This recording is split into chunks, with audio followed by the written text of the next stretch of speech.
Dear students, welcome to kids measures. क्या आपने कभी नोटिस किया कि जब भी हम किसी ई कॉमर्स वेबसाइट पे फोन खरीदने जाते हैं तो तुरंत हमें चार्जर, कवर्स या फिर ईयरफोन्स के एक्स्ट्रा एड्स कह लो या एक्स्ट्रा रिकमेंडेशंस शो करने लग जाते हैं। लैपटॉप खरीदने जाओ तो लैपटॉप बैग साथ में शो करने लग जाता है। अगर आप बर्गर खरीदने जाओ तो फ्राइज साथ में या कोई ना कोई ड्रिंक साथ में शो करने लग जाता है। रिटेल स्टोर पे जाओ तो अगर आप ब्रेड खरीदने जा रहे हो तो साथ में आपके बटर जो है या फिर एग्स या कुछ एक्स्ट्रा आइटम्स इस तरीके की भी आपको कहीं ना कहीं वहां पे पड़ी हुई मिलेंगी, ताकि अगर एक कस्टमर एक चीज खरीदने जा रहा है तो वो अपनी बास्केट में, अपने कार्ट में एक तो एक्स्ट्रा चीजें उससे रिलेटेड वाली भी डाल सके। इससे होगा क्या, कंपनीज का कहीं ना कहीं सेल जो है वो बढ़ेगा और कस्टमर का भी कहीं ना कहीं एक तरह से फायदा हो जाता है। उनको इधर उधर कहीं और जाने की जरूरत नहीं, एक ही जगह पे सारी चीजें मिल जाती हैं। ये सारे जो एग्जांपल्स है ना, ये एक्चुअल में मार्केट बास्केट एनालिसिस के अंदर आती हैं। One of the most important topic है, बहुत पुराना टॉपिक भी है, बट ये वाइडली यूज किया जाता है स्पेशली रिटेलर्स में। तो जो रिटेल स्टोर्स होते हैं ना, जैसे डी मार्ट की बात कर लो, रिलायंस फ्रेश की बात कर लो, आपने वहां पे देखा होगा। ये चीज आप ऑब्जर्व करो, अगर नहीं किया तो नेक्स्ट टाइम अगर आप जाओगे तो आप ऑब्जर्व करना कि स्पेशली कैश काउंटर के पास कैंडीज, चॉकलेट्स और ये सारी चीजें बड़ी लो हाइट में रखी होती है, ताकि क्योंकि बच्चे आएंगे तो वो ऑब्वियसली वो चीजों की डिमांड करेंगे।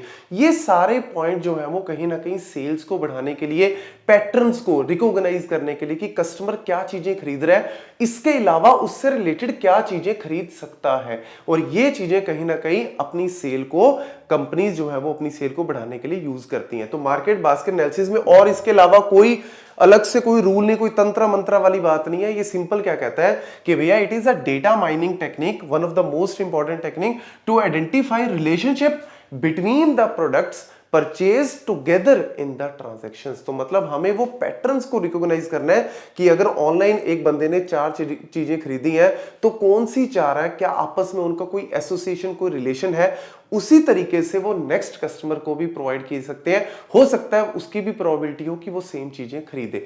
यही एक्चुअल में पूरी कहानी है। So it helps business understand the consumer buying behaviour, उनके जो परचेजिंग वाला जो बिहेवियर है कि क्या क्या चीजें खरीदता है। इलेक्ट्रॉनिक्स में अगर एक चीज खरीद रहा है तो एक्स्ट्रा कोई खरीद रहा है नहीं, उसको इंप्रूव करना। और साथ ही साथ इसके अलावा यहाँ पे ऑब्वियसली सेल्स स्ट्रेटेजी भी कहीं ना कहीं इंप्रूव होगी। मेरे पास पता है भैया मेरी एक चीज के साथ साथ तीन और बिक रही है, तो हमें और इससे अलावा क्या चाहिए। तो यहां पे अगर मैं बात करूं एमबीए मतलब यही market basket analysis is based on the association rule mining. Association rule mining कुछ नहीं है, सिंपल सी कहानी है यार। हम इस तरीके से इसको डिनोट करते हैं, A goes to B।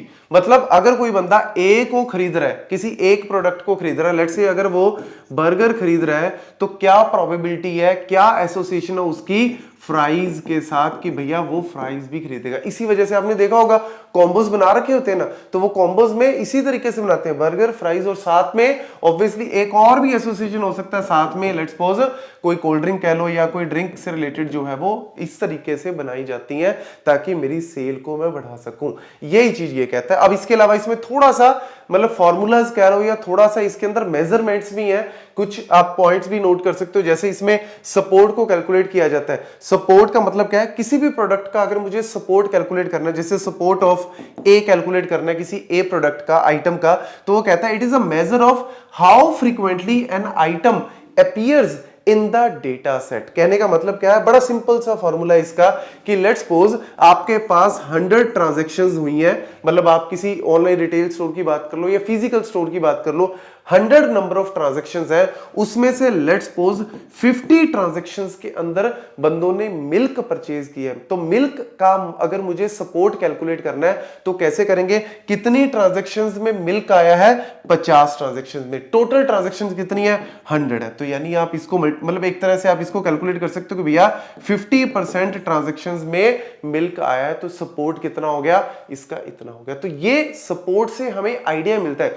किसी का जितना सपोर्ट ज्यादा होगा कहीं ना कहीं उसके चांसेस ज्यादा हैं हर एक ट्रांजैक्शंस में आने के। ये हमें कैलकुलेट करना होता है, ये हमें एडवांटेज देता है कहीं ना कहीं। अब इसके बाद आ जाता है कॉन्फिडेंस। कॉन्फिडेंस क्या है, it is a measure of how often B is bought when A is bought। बड़ा सिंपल है जी। क्या कहता है, वही एसोसिएशन वाला कि अगर मैंने A को खरीदा है तो कॉन्फिडेंस का फॉर्मूला सिंपल सा यहां मैं लिख देता हूं। कॉन्फिडेंस हम इस तरीके से कैलकुलेट कर रहे हैं कि कॉन्फिडेंस में क्या कह रहा है कि what is the chances of B is bought when A is bought। मतलब A को मैं खरीद रहा हूं या खरीद लिया, अब क्या चांसेस है कि बी को भी खरीदेगा बंदा?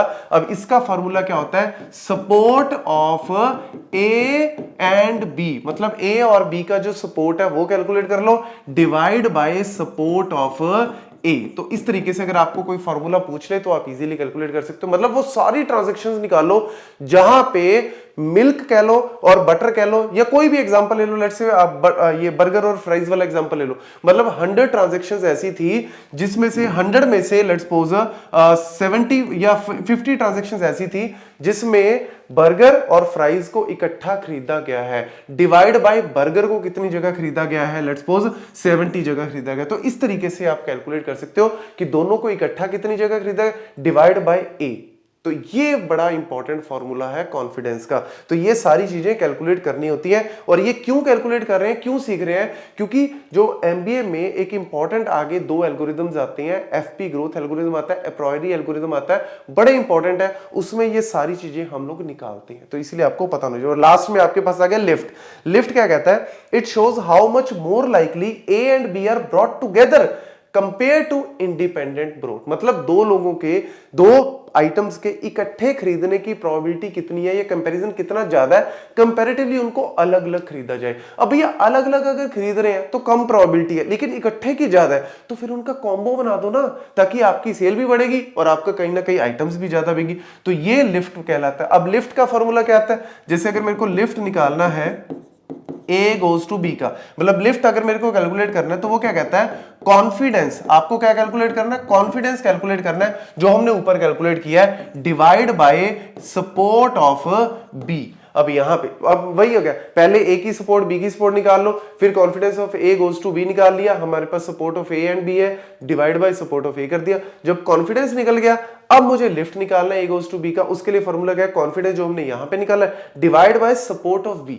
यहां पे सपोर्ट ऑफ ए था, यहां पे सपोर्ट ऑफ बी हमें यूज करना है। और इसमें ये एक्चुअल में क्या कह रहा है कि दो चीजों के इकट्ठे होने की, इकट्ठे बिकने की प्रोबेबिलिटी कितनी ज्यादा है कंपेयर टू कि उनको अलग अलग बेचा जाए। और लिफ्ट की वैल्यू अगर 1 से ज्यादा आएगी, मतलब उनके बीच में, दो आइटम्स के बीच में स्ट्रॉन्ग रिलेशनशिप है। स्ट्रॉन्ग रिलेशनशिप का मतलब है कि उनकी इकट्ठे खरीदने की चांसेस ज्यादा हैं।